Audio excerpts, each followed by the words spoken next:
Today it is the 10th week and the last week of the video lectures, and the first lecture today is about the religion in classical India, ancient India.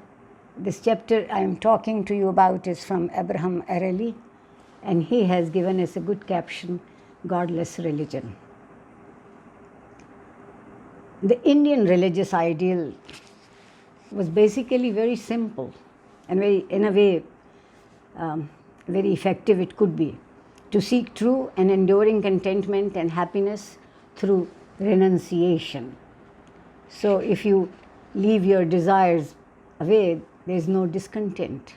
But it was only a few exceptional individuals who pursued this ideal by dictating themselves to an ascetic life. Everybody cannot live an ascetic life. They have to live a normal life, and they have many desires and wishes and ambitions. The general objective of Indians was to fulfill themselves in temporal pursuits and to savor the bittersweet flavor of life. In all this, Indians were no different from any other people of the world. But then, what was then so unique about Indian religious ethos?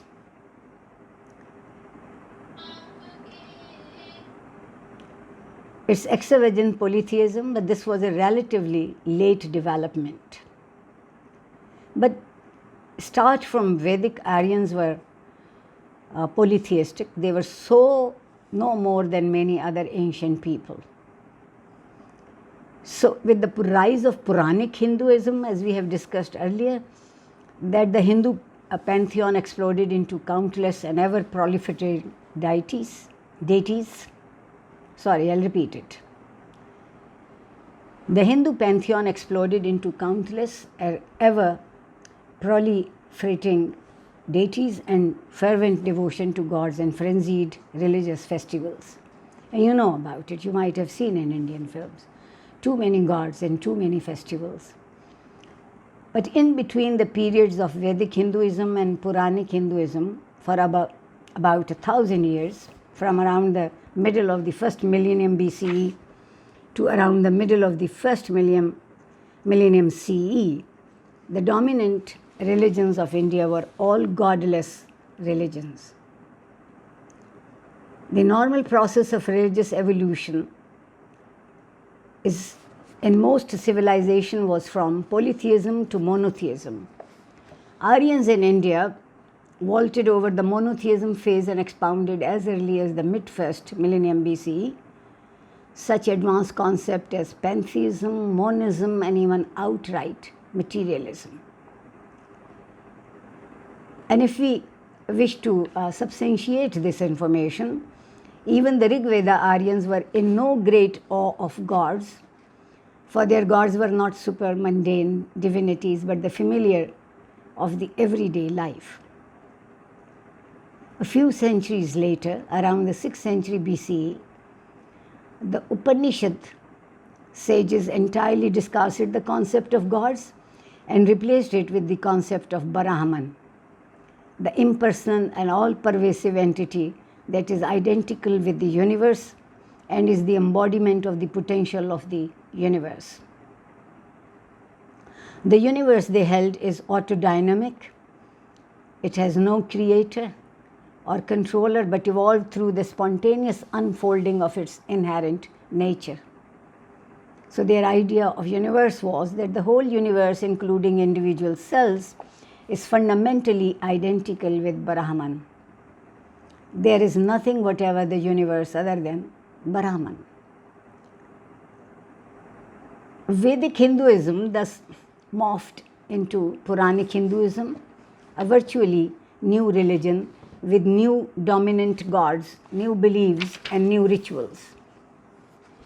Puranic Hinduism did not repudiate it, and they believed in Vedic gods, but it almost entirely ignored them or relegated them to subordinate positions. And around this same time, when Hinduism was going through this kind of a change, Buddhism also took to devotional practices in direct violation of the teachings of Buddha. Buddhism was originally a rationalistic, godless religion concerned primarily with the welfare of man and society here and now. Paradoxically, this age also saw among the Indian cultural elite the Hinduism as well as Buddhism, an obsessive preoccupation with esoteric metaphysical speculation. So now religion is becoming more metaphysical. Hinduism, now in its characteristic absorptive spirit, claimed Buddha to be the ninth incarnation of Vishnu, who had, according to some Puranas, assumed the role to suppress animal sacrifice and other crude practices in Hinduism. So now Buddha was opted in Hinduism. While Hinduism thus absorbed Buddha into its pantheon, Buddhism in turn identified Vishnu with one of its own divinities, Buddhistava Avalokitesvara. And just as Hindu installed Buddha image in their shrines, Buddhists often installed Hindu deities in their shrines. So this was becoming a fusion of religions. Jains too took to venerating Hindu gods and celebrating Hindu festivals. So the very distinct lines of identity among the religions were being erased. The transformation of Hinduism and Buddhism, though in some ways similar, had opposite effects on the fortune of these religions. While Hinduism thrived by absorbing numerous folk cults into itself, Buddhism was unable to do this. Buddhism in its Mahayana form assumed some devotional features of folk cults to meet the religious needs of the common people.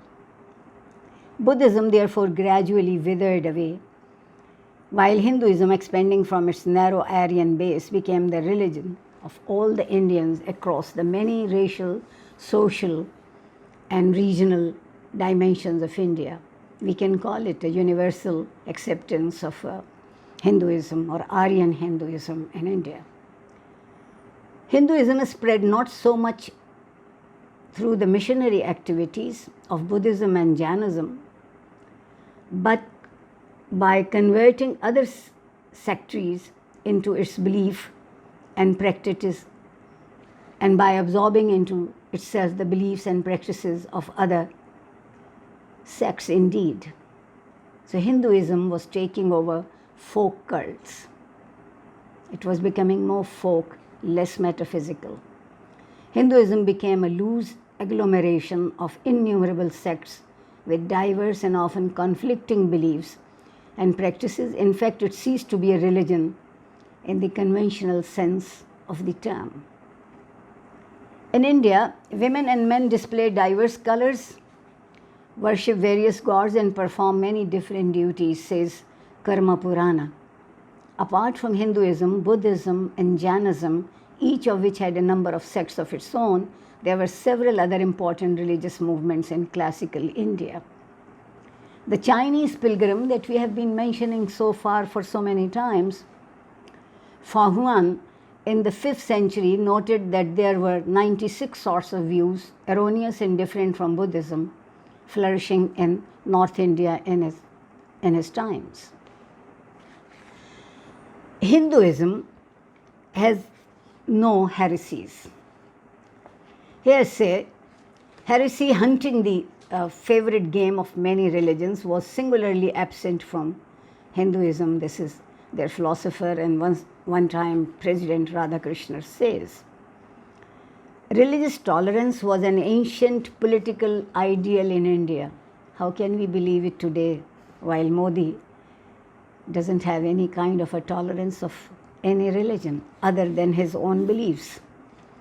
The beloved of the gods, King Piyadasi, desires that all sects may dwell everywhere where all seek self-control and purity of mind. This was the Mauryan Emperor Ashoka's quote. Whosoever honors his own sect while condemning the sects of other, in reality inflicts the severest injury on his own sect. This appears to be very logical and very, very humane. This is also Ashoka. The incidents of religious persecution by rulers are extremely rare in Indian history.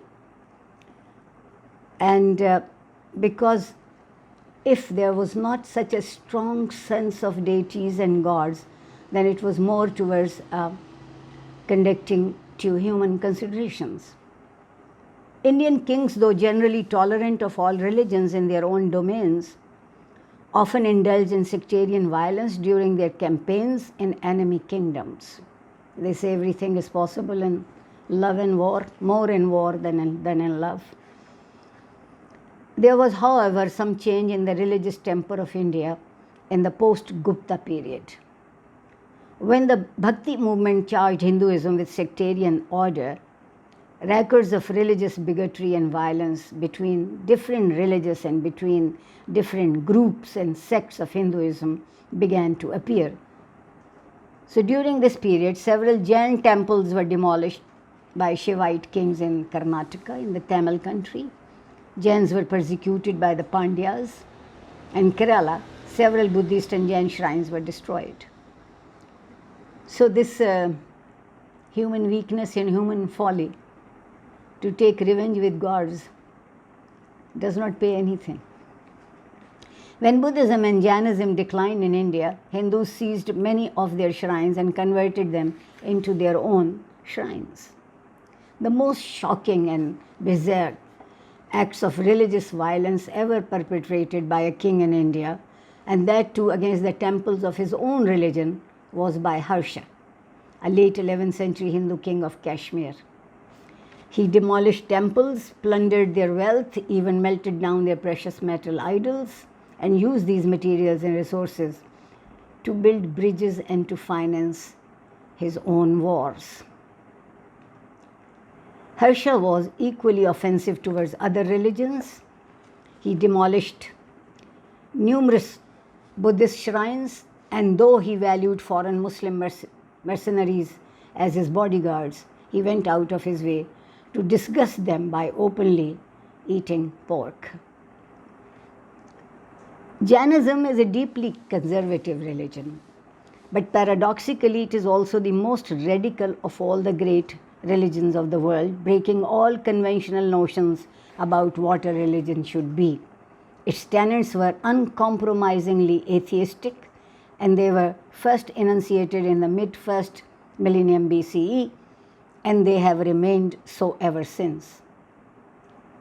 Jainism, comments Eliot, is atheistic, and this atheism is as a rule neither apologetic nor polemical, but is accepted as a natural religious attitude. The atheism of Jainism is based on its totally materialistic view of the world and its process. You must be wondering about this very contradictory terms, religion and then atheism. Atheism can become a religion too, as Jains think. The core tenets of Jainism remained unaltered through the ages. Through Jains did make several modifications in their religious practices.